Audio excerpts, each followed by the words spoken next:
ఈ స్వప్న అంత కావాలని చేస్తుందే. నాకి కొంచెం కూడా రెస్ట్ ఇస్తలేదు. ఊకే పనులు చెప్తుంది, నన్ని అక్కడ ఇక్కడ తిప్పుతుంది. అది సాలదన్నట్టు ఆఖరికి స్వప్న బట్టలను ఉతికినాను. అంత పని చేసేసరికి నాకేం చాతెత్తలేదు. బాగా అలపొచ్చింది. స్వప్న ప్రెగ్నెంట్ కాబట్టి నాకు తప్పదింగా కొంచెం ఓపిక పట్టుకోవాలి. కానీ ఇంత ప్రెగ్నెంట్ అయితే మాత్రం ఆఖరికి మంచి నీళ్ళు కూడా తెచ్చుకోలేదా? ప్రతి చిన్న పని నాకే చెప్పాలా? ఇప్పుడే ఇట్లా ఉందంటే నెలలు నిండే కొద్దీ ఇంకెట్లుంటుందో. అవని ఆడుంది, నేను కనబడతలేదని ఇల్లు మొత్తం వెతుకుతున్నా. అవని, చెప్పండి. ఒక్కదాని మీద కూర్చొని ఏం చేస్తున్నావు? ఏం లేదండి, కొంచెం ఆరోగ్యం బాలేదు. ఏంది, మళ్ళీ ఆరోగ్యం బాలేదా? అంటే మళ్ళీ మీరు అనుకునేంత పెద్ద సమస్య ఏం కాదు, జస్ట్ నీరసంగా ఉందంతే.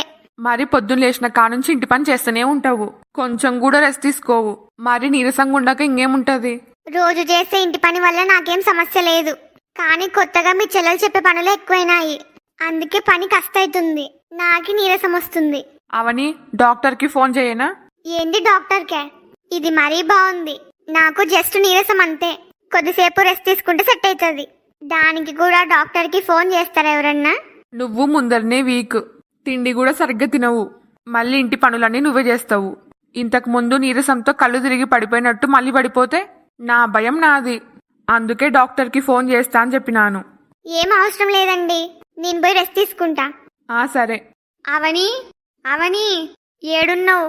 నీతో కొంచెం పనుందిరా ఇక్కడ. అమ్మో, మళ్ళీ పిలుస్తుంది. ఇప్పుడు ఇంకేం పని చెప్తుందో ఏమో. నాకి కొద్దిసేపు కూడా రెస్ట్ ఇచ్చేటట్టు లేదు. పాపం, అవని ఇందాక రెస్ట్ తీసుకుంటా అని చెప్పింది. అంతలోపే మళ్ళీ స్వప్న పిలుస్తుంది, మళ్ళీ ఏదో పనుంది అని చెప్తుంది. అవని, వస్తున్నా స్వప్న. అవనికి పోవద్దు అని చెప్పేవాణ్ణే, కానీ స్వప్న ఇప్పుడు ప్రెగ్నెంట్. తనకి ఏం అవసరం వచ్చి పిలుస్తుందో ఏమో. ఈ అవని ఏంది ఇంకొస్తలేదు? పాపం, ఈడి వరకు రానిక కూడా చాతెత్తలేదేమో. పొద్దునుంచి నేను చెప్పిన పనులన్నీ చేసి ఒళ్ళు హూనమైంటది. పని మనిషి కంటే దారుణంగా వాడుకున్నా. ఇంకా అప్పుడే అయిపోయలేదు. రాత్రి నిద్రపోయే వరకు నీకేదో ఒక పని చెప్తానే ఉంటా. అవని, ఎంతసేపు? వస్తున్నా స్వప్న. చెప్పు స్వప్న, ఏంది మళ్ళీ పిలిచినావు? నాకి పొద్దునుంచి ఎడమకాలు బాగా నొప్పి పెడుతుంది. టాబ్లెట్ వేసుకున్నాను, ఆయన కానీ తగ్గుతలేదు. ఎందుకో ఏమో అర్థమైతలేదు. ఒకసారి నువ్వు నా కాలు నొక్కుతావా? ఏంది కాలు నొక్కాలా? ఎంత కాదనుకున్నా నేను స్వప్నకి వదినని. వదిన అంటే అమ్మ తర్వాత అమ్మ అంటారు. అలాంటి నాతో కాలు నొక్కించుకోవడానికి కూడా రెడీ అయింది. ఈ స్వప్నని అసలు ఏమనాలి? కొంచెం కూడా బుర్ర లేకుండా ప్రవర్తిస్తుంది. పొద్దునుంచి స్వప్న చెప్పిన పనులన్నీ చేసినా కదా, ఆయన కానీ నా మీద కొంచెం కూడా జాలి లేదా? నేను మనిషిని అనికేయిందే, మిషన్ అనికేయిందే? నాకి కొంచెం కూడా రెస్ట్ ఇయ్యదా? చెప్పిన పని చేయకపోతే ఆడపిల్ల ప్రెగ్నెంట్ అయినప్పుడు ఆ మాత్రం పని చేయాలి అంటారు. ఎటు పోయినా బాధనే. సరే, ఎవరు కర్మలో వాళ్ళు పోతారు. స్వప్న కాలు నొప్పి అంటుంది కదా, నొక్కుతా అయిపాయా. ఏందవని ఆలోచిస్తున్నావు? నా కాలు పట్టుకోవడం నీకు నామోషీనా? సరేలే, నీకి నా కాలు పట్టుకోవడం ఇష్టం లేకపోతే వద్దు. నేను నిన్ను బలవంతం చెయ్యను. నా పాటలు నేను పడతా. నాకి ముందరనే నచ్చడానికి కూడా ఇబ్బంది అవుతుంది. అందులో నేను ప్రెగ్నెంట్. అయినా నువ్వు దీని గురించి ఆలోచించొద్దు. నువ్వు పోయి నీ పని చూసుకోపో. పర్లేదు స్వప్న, నీ కాలు పట్టుకోవడానికి నాకేం నామోషి లేదు. కాలు నొప్పి అంటున్నావు కదా, నాకేం ఇబ్బంది లేదు. నేను నీ కాలికి మసాజ్ చేస్తలే. నాకు కావాల్సింది కూడా ఇదేనే. నిన్ని మాటలతో ఎట్లా మభ్య పెట్టాలో నాకు బాగా తెలుసు. చూడు, ఆఖరికి నా కాలు పట్టుకునే వరకు తీసుకొచ్చినాను. ఇది స్వప్న అంటే. నా లేని కడుపుని అడ్డు పెట్టుకొని నిన్నెంత ఇబ్బంది పెట్టాలో అంత ఇబ్బంది పెడుతున్నా. ఇదిగో అవని, నొక్కు. అవని ఆగు. అసలు నువ్వు ఏం చేస్తున్నావు అమ్మా? స్వప్నకి బాగా కాలు నొప్పి అంట అత్తయ్య. టాబ్లెట్ వేసుకున్నా కాలు నొప్పి తగ్గుతలేదంట. నచ్చడానికి కూడా ఇబ్బంది అవుతుందంట. అందుకే కాలు నొక్కమని నన్ను పిలిచింది. అవునమ్మా, అవనిని నేనే పిలిచిన. నా కాలికి కొద్దిసేపు మసాజ్ చేయించుకుంటా. మా ఇద్దరిని కొద్దిసేపు డిస్టర్బ్ చేయొద్దు. నీకి అవనీతో ఏమన్నా పనుంటే కొద్దిసేపు ఉండిరా. ఏందమ్మా అవనీది? దానికంటే కొంచెం కూడా బుద్ధి లేదు. నీ బుద్ధి ఏమైంది? ఏమైంది అత్తయ్య? నువ్వేంది దాని కాలు నొక్కడమేంది? నువ్వు ఈ ఇంటి కోడలివి, అదీగాక స్వప్నకి వదినవి. వదిన అంటే అమ్మతో సమానము. అలాంటి నువ్వు దాని కాలు నొక్కడమేంది? పర్లేదులే అత్తయ్య, ఇప్పుడు స్వప్న ఒట్టి మనిషి కాదు కదా, తన కడుపులో బిడ్డ ఉంది. స్వప్నకి ఎలాంటి ఇబ్బంది రాకుండా చూసుకునే బాధ్యత మనదే. అలాంటప్పుడు కాలు నొక్కితే ఏమైతుంది? నిజంగా అవని మనసు చాలా గొప్పది. స్వప్న కాళ్ళు నొక్కడానికి కూడా రెడీ అయింది. అసలు కొంచెం కూడా నామోషి బాధ అహంకారం అనేటివి ఏం లేవు. నిజంగా ఇలాంటి కోడలు మా ఇంటికి రావడం మా అదృష్టం. మంచితనానికి కూడా హద్దుండాలమ్మా. ఈ రోజు పొద్దున్నుంచి కొంచెం కూడా రెస్ట్ లేకుండా ఇంటి పని మొత్తం నువ్వే చేస్తున్నావు. దానికి తోడు ఈ స్వప్న కూడా యావొకటి పనులు చెప్తానే ఉంది. నీకు కొంచెం కూడా రెస్ట్ లేదు. చూస్తుంటే చాలా నీరసంగా కనబడుతున్నావు. ఇంకా చేసిన పనులు చాలు. ఇప్పటికైనా కొద్దిసేపు రెస్ట్ తీసుకోపో. మరి స్వప్న సంగతి నేను చూసుకుంటా. నువ్వు పో అవని. అమ్మయ్యా, థ్యాంక్స్ అత్తయ్యా. మీరు నాకు వరుసకు మాత్రమే అత్తయ్యా. కానీ మీరు మా అమ్మ ప్లేస్కి ఏమి తీసిపోరు. ఒక కూతురు గురించి అమ్మ ఇట్లా ఆలోచిస్తుందో మీరు కూడా నా గురించి అట్లా ఆలోచిస్తారు. పొద్దునుంచి నేను పడే ఇబ్బంది ఎవ్వరు చూసలేరు. అమ్మ లాంటి మీరు మాత్రమే అర్థం చేసుకున్నారు. నేను నీరసంగా ఉన్నా నాకు రెస్ట్ అవసరం అని చెప్పినారు. అచ్చం మా అమ్మలాగే. ఇంకేందమ్మా చూస్తున్నావు? పోయి రెస్ట్ తీసుకోపో. సరే అమ్మా. కాదు, సరే అత్తయ్యా. నేను నీకు పేరుకి అత్తయ్యా. నేను కూడా నీకు అమ్మనే. వెళ్ళమ్మా. అవని నీకు కూతురు అయితే మరి నేనెవరు? దయ్యానివి. ఏంది? ఏమన్నావు? మరి లేకపోతే ఏందే? నీకు ఎంత ధైర్యం ఉంటే అవనితోనే కాలు పట్టించుకోవాలనుకుంటావు? దానికి ధైర్యంతో పనేముంది? అవని ఏమన్నా పైనుంచి దిగొచ్చిందే? నా కాలు నొక్కితే దాని కిరీటం ఏమన్నా కింద పడుతుందే? హెచ్చి నోర్మి, మళ్ళీ మాట్లాడతావు. ఒసేయ్, అవని ఎంత కాదనుకున్నా మీ అన్నయ్యకి భార్య, ఈ ఇంటి కోడలు. అలాంటి అవనితో కాళ్ళు నొక్కించుకోవడం తప్పు. నేనేమన్నా కావాలని పిలిచినానా? నాకు నిజంగానే కాలు నొప్పి ఉంది. ఒక మనిషి ఇబ్బంది పడుతున్నప్పుడు వాళ్ళకి సహాయం చేయడంలో తప్పేముంది? తప్పేం లేదు. ఇంట్లో నేనున్నా కదా, నన్ను పిలిచింటే అయిపోతుండే. నీకు అమ్మని నేనుండగా అవనిని పిలిచడం ఏంది? అంటే నువ్వు నొక్కుతావా నా కాళ్ళు? నేను నీకు అమ్మని, నేను నొక్కినా తప్పేం లేదు. నేను అవనిని కావాలని పిలిచినాను. నువ్వు అవనిని పంపించి నా కాళ్ళు నువ్వు నొక్కుతా అంటున్నావు. లేని నొప్పికి నీతో నొక్కించుకోవడం ఎందుకు? నువ్వేం అవసరం లేదు. ఎందుకు? ఇంతసేపు నొప్పి అన్నావు కదా, ఇప్పుడు తగ్గిపోయిందిలే. నువ్వు చెప్పేది నిజమే కదా? అవునమ్మా. సరేలే, మళ్ళీ నీకేమన్నా నొప్పి ఉంటే నన్ను పిలుచు. సరే. ఇది గర్భవతి అని ఊకున్నా, లేకపోతే ఇది చేసి ఓవరాక్షన్కి పండ్లు రాలగొట్టేదాన్ని. రాను రాను కొంచెం కూడా బుద్ధి లేకుండా ప్రవర్తిస్తుంది. ఛీ, అమ్మొచ్చి మొత్తం చెడగొట్టింది. ఒక 5 నిమిషాలు లేటు వచ్చింటే అవనితో నా కాళ్ళు నొక్కించుకునేదాన్ని. మంచి ఛాన్స్ మిస్ అయింది. పర్లేదులే, వచ్చి రెస్ట్ తీసుకుంటున్నావు. స్వప్న పిలిస్తే ఇంకా ఏం పనుందో ఏమో అనుకున్నాను. ఇంతకు ఎందుకు పిలిచింది? స్వప్నకి ఎడమకాలు బాగా నొప్పిస్తుందంట. కాలికి మసాజ్ చేయనీక నన్ను పిలిచింది. ఏంది? తన కాలికి మసాజ్ చేయమని నిన్ను అడిగిందే? అవునండి. అసలు స్వప్న ఉద్దేశమేంది?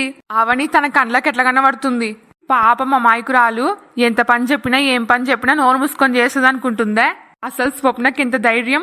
అవనితోని కాళ్ళు మసాజ్ చేయించుకుంటుందా? అవని, ఒకటి అడుగుతా, నిజం చెప్పు. అడగండి. స్వప్న తన కాళ్ళకి మసాజ్ చేయమని అడిగినప్పుడు నీకేం అనిపించలేదా? నిజం చెప్పాలంటే అనిపించింది. నేను ఎంత కాదనుకున్నా స్వప్నకి వదినని, ఈ ఇంటి కోడల్ని. స్వప్న అట్లా అడిగినప్పుడు ఫస్ట్ షాక్ అయినాను.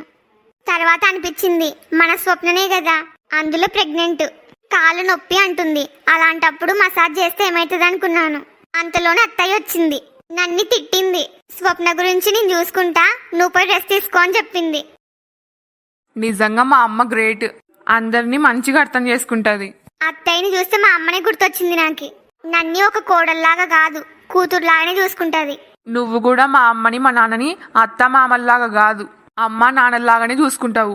సరే అవని, నువ్వు రెస్ట్ తీసుకో. నాకు చిన్న పనుంది, నేను బయటకు వేస్తా. సరే అండి. ఏంది? అమ్మ ఇప్పుడు ఫోన్ చేస్తుంది. హలో అమ్మా. అవని, ఎట్లున్నావే? బాగున్నమ్మా, నువ్వు బాగున్నావా? బానే ఉన్నా. నీకు ఒక ముఖ్యమైన విషయం చెప్పాలి, అందుకే ఫోన్ చేసినాను. ముఖ్యమైన విషయమా? ఏందది? ఇంతకు నువ్వు యాడున్నావు? నా రూమ్ లోనే ఉన్నా. నీ చుట్టుముట్టు ఎవరు లేరు కదా? లేరు. అయినా అంత ముఖ్యమైన విషయమా? అవునే. అసలు ఈరోజు ఏమైందంటే, నేను వంట రూమ్లోకి పోయినప్పుడు మీ వదిన వాణి ఫోన్ మాట్లాడుతుంది. ఫోన్లో అనుమానం రాకుండా చూసుకో అని చెప్పింది. మనం దొరికిపోకుండా చాలా జాగ్రత్తగా ఉండాలి అని చెప్పింది. అంతేగాక ఎట్లయినా సరే మనం అనుకున్నది సాధించాలి అంటుంది. ఆమె ఫోన్ ఆమె ఇష్టం, ఏమన్నా మాట్లాడుకుంటది, నీకెందుకు మధ్యలో? అయినా వదిన ఎవరితోనో ఫోన్ మాట్లాడితే అది నాకెందుకు ముఖ్యమైన విషయం అవుతుంది?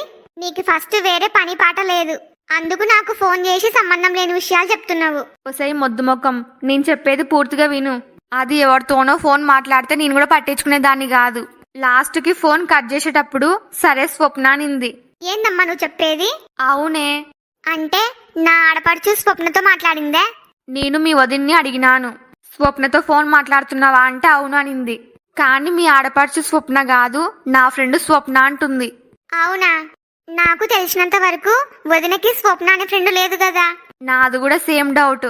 నేను నిలదీసి అడిగితే అస్సలు సంబంధం లేకుండా మాట్లాడుతుంది. ఏదో ఎగ్జామ్స్ కి ప్రిపేర్ అవుతుందంట, అందుకు వాళ్ళ ఫ్రెండ్స్ కి అనుమానం రాకూడదంట. ఎగ్జామ్స్ దగ్గరకు వస్తున్నాయి కాబట్టి చాలా జాగ్రత్తగా ఉండాలంట. ఇట్లా పొంతన లేకుండా మాట్లాడింది. అందుకే నాకు డౌట్ వచ్చి నీకు ఫోన్ చేసి చెప్తున్నా. అదీగాక మీరు మన ఊరికి వచ్చినప్పుడు వాణి స్వప్న రాసుకొని పూసుకొని తిరిగినారు. వాళ్ళిద్దరిని నమ్మడానికి లేదు. ఎందుకైనా మంచిదే నువ్వు మీ ఆడపిల్ల మీద ఒక కన్నేసి ఉంచు. సరే అమ్మా. నేనుంటా మరి. ఆడ మా వదిన వాలకం సరిగ్గా లేదు, ఈడ ఈ స్వప్న వాలకం సరిగ్గా లేదు. అదీగాక వదిన ఫోన్లో స్వప్నతో మాట్లాడింది. అమ్మ అడిగితే ఫ్రెండ్ అని చెప్పింది. నాకే తెలిసినంత వరకు వదినకి స్వప్న అనే ఫ్రెండ్ లేదు కదా. ఊకెందుకు వచ్చిన గొడవ? అన్నయ్యకి ఫోన్ చేసి కనుక్కుంటే సరిపోతుంది. హలో అన్నయ్య. అవని, నీతో కొంచెం మాట్లాడాలన్నయ్య. ఫ్రీగానే ఉన్నావా? కొంచెం బిజీగానే ఉన్నా. ఆయన పర్లేదు, ఏందో చెప్పమ్మా. అన్నయ్య, వదినకి స్వప్న అనే ఫ్రెండ్ ఎవరైనా ఉన్నారా? మీ వదినకి నాకు తెలిసినంత వరకు స్వప్న అనే ఫ్రెండ్ ఎవరు లేరమ్మా. అవునా? ఇంకో విషయం, వదిన ఈ మధ్యలో గవర్నమెంట్ ఎగ్జామ్స్ కోసం ఎవరితో నన్ను కలిసి ప్రిపేర్ అవుతుందే? ఎవరు? మీ వదిన? అంత సీన్ లేదు. ఎప్పుడూ మీ వదిన నాతో అర్చుకుంటూనే ఉంటది. ఆ మాత్రం ఎగ్జామ్స్ కి ప్రిపేర్ అయితే బానే ఉంటుండే. ఆయన ఈ మధ్య కాలంలో గవర్నమెంట్ ఎగ్జామ్లు ఏం లేవు. అలాంటప్పుడు మీ వదిన ఎట్లా ప్రిపేర్ అవుతుంది? సరే అన్నయ్య, నేను మళ్ళీ ఫోన్ చేస్తా. నువ్వు కూడా బిజీ కదా. సరే అమ్మా. అన్నయ్య చెప్పిన దాన్ని బట్టి వదినకి స్వప్న అనే ఫ్రెండ్ లేదు. అదీగాక వదిన ఏ ఎగ్జామ్లకి కూడా ప్రిపేర్ అయితలేదు. మళ్ళీ ఈ మధ్యలో గవర్నమెంట్ ఎగ్జామ్లు కూడా ఏం లేవంట.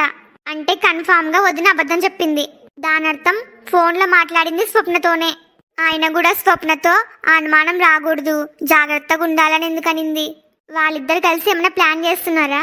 ఈడ స్వప్న ప్రవర్తన కూడా చాలా తేడాగుంది. నన్ను బాగా ఇబ్బంది పెడుతుంది. నాకు ఇప్పుడు అనుమానం వస్తుంది. లాభం లేదు. ఇప్పటి నుంచి స్వప్న పైన ఒక కన్నేసి ఉంచాలి. అమ్మ నాకు ఫోన్ చేసి మంచి పని చేసింది. అమ్మో, మళ్ళీ అమ్మ ఫోన్ చేస్తుంది. హలో అమ్మా. అరే బాగున్నావా? నాకేమి, నేను బాగున్నమ్మా. కోడలు బాగుందే? పల్లవి కూడా బాగుంది. ఏందిరా ఈ మధ్య అస్సలు ఫోనే చేస్తలేవు? ఆడంతా బానే ఉంది కదా, కోడలు నిన్ను బానే చూసుకుంటుంది కదా. నేను నీకు చాలాసార్లు చెప్పినా కదమ్మా, పల్లవి నన్ను మంచిగా చూసుకుంటుంది. నాకే లోటు రానియదు. మీరు నా గురించి ఎక్కువ ఆలోచించొద్దు. ఆలోచించకుండా ఎట్లుంటాం రా? ముందరనే పల్లవి నిన్ను ఇష్టం లేకుండా పెళ్లి చేసుకేయింది. మొదట్లో నీ పైన ఊకే కోప్పడేది, ప్రతి చిన్న విషయానికి గొడవ చేసేది. అప్పుడు నువ్వు చెప్పినావు నేను ఎట్లయినా సరే పల్లవిని మార్చుకుంటా అని. ప్రస్తుతానికి మారింది అంటున్నావు, కానీ నా మనసులో ఏదో బెంగ. మేము బాధపడతామని నువ్వు అబద్ధం చెప్తున్నావు కదా. అయ్యయ్యో, అదేం లేదమ్మా, నేను చెప్పేది నిజం. పల్లవి మారిపోయింది. మేమిద్దరం కలిసి సంతోషంగా ఉన్నాము. మాకి కావాల్సింది కూడా అదేరా. ఏది ఒకసారి కోడలికి ఫోన్ ఇయ్యి. అమ్మో, పల్లవికి ఫోన్ ఇవ్వమని చెప్తుంది. నేను గనుక ఇప్పుడు ఫోన్ ఇస్తే నేను చెప్పింది మొత్తం అబద్ధమని తెలిసిపోతుంది. అరే చెప్పేది నీకే, కోడలికి ఫోన్ ఇయ్యి. అది అమ్మా, ఇప్పుడు పల్లవి స్నానం చేస్తుంది. సరేలా అయితే నేనే తర్వాతకి పల్లవికి ఫోన్ చేస్తా. కోడలతో మాట్లాడక చాలా రోజులు అవుతుంది. ఇప్పుడు అదంతా ఎందుకులే అమ్మా. అంటే ఏందిరా నీ ఉద్దేశం? నేను పల్లవికి ఫోన్ చేయొద్దా? అట్లని కాదు. ఎలాగో నేను పల్లవి ఇంకో 3 రోజుల్లో ఇండియాకు వస్తున్నాము. అరే నువ్వు చెప్పేది నిజమా? అవునమ్మా. అసలు మాకి చెప్పనే లేదు. మీ అందరికి సర్ప్రైజ్ ఇద్దామని చెప్పలేను. ఇప్పుడు సందర్భం వచ్చింది కాబట్టి చెప్తున్నా. అరే నాకు ఎంత సంతోషంగా ఉందో మాటలో చెప్పలేను. నిన్ను చూడక సంవత్సరం దాటిపోయింది. అయినా ఉన్నట్టుండి ఇండియాకి ఎందుకు వస్తున్నారు? ఏమైనా పని పడిందే? అదేం లేదమ్మా, నీ కోడలు పల్లవే ఇండియాకి పోదామని పట్టుబట్టింది. ఎందుకు? తనకి వాళ్ళ ఫ్యామిలీ బాగా గుర్తొస్తుందంట. అంతేగాక మిమ్మల్ని కూడా చూడక చాలా రోజులు అవుతుంది, అందుకు పోదాం ఇండియాకి అని చెప్పింది. పల్లవిలో అంత మార్పు వచ్చిందే? అవునమ్మా. దీని గురించి వెంటనే మీ నాన్నకు చెప్పాలి. నేను మళ్ళీ ఫోన్ చేస్తా. బాయ్ రా. బాయ్ అమ్మా. మా ఇంట్లో వాళ్ళు బాధపడకూడదని నేను అన్ని అబద్ధాలు చెప్తున్నా. నేను చెప్పే అబద్ధాలన్నీ నిజాలు ఎప్పుడైతాయో. నువ్వు ఫోన్లో మాట్లాడిందంతా విన్నాను. అసలు నువ్వు నీ గురించి ఏమనుకుంటున్నావు? హలో ఫ్రెండ్స్ అందరికి, ఈ వీడియో మీకు నచ్చిందే? నచ్చితే లైక్ చేయడం మాత్రం మర్చిపోవద్దు. అట్లనే మీ ఫ్యామిలీ అండ్ ఫ్రెండ్స్ కి వీడియోని షేర్ చేయండి. ఈ స్టోరీ యొక్క రాబోయే మిగతా పార్ట్స్ కోసం మా ఛానల్ ని ఇప్పుడే సబ్స్క్రైబ్ చేసుకోండి. వీడియోకి హైప్ ఇవ్వడం మాత్రం మర్చిపోవద్దు. మీరు హైప్ ఇవ్వడం వల్ల నా వీడియో ఇంకా ఎక్కువ మందికి రికమెండ్ అవుతుంది. మీ ఫీడ్బ్యాక్ ని కామెంట్ చేయండి. నాకు సపోర్ట్ చేయొచ్చు కదా please. Thanks for watching. Bye bye.